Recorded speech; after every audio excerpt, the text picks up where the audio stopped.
রাতে ঘুমানোর পূর্বে গান শুনে ঘুমিয়ে পড়লে নাকি 70 বছরের ইবাদত নষ্ট হয়ে যায়। এই কথা কতটুকু সত্য?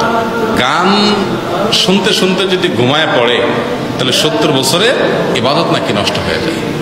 কয়দিন পর পর শয়তান কিছু গান বাইর করে, কয়দিন পর পরে কিছু হয় হিন্দি নয় শ্রীলঙ্কার না বাংলা গান বাইর হয়, রাস্তা রাস্তা মোড়ে মোড়ে জনে জনে মুখোমুখি। এই গানের কথাগুলোর বেশিরভাগ কথাগুলা এমন অর্থহীন, এমন ফালতু যে এগুলো না কোনো অর্থবহ, না এগুলো মানুষের কোনো চিন্তা চেতনাকে উন্নত করার ক্ষেত্রে কার্যকর।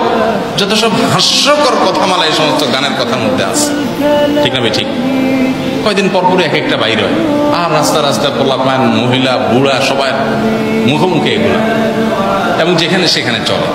তো এগুলো নাজায়েজ গান। যে গানের কথামালার মধ্যে আপত্তিকর কিছু থাকে কিংবা তার সাথে মিউজিক্যাল ইনস্ট্রুমেন্টের ব্যবহার থাকে, মিউজিক থাকে, সে গান শোনা হারাম। এবং এটি ফুকাহে কেরামের প্রায় মুত্তাফাক আলাই ঐক্যবদ্ধ ফতোয়া।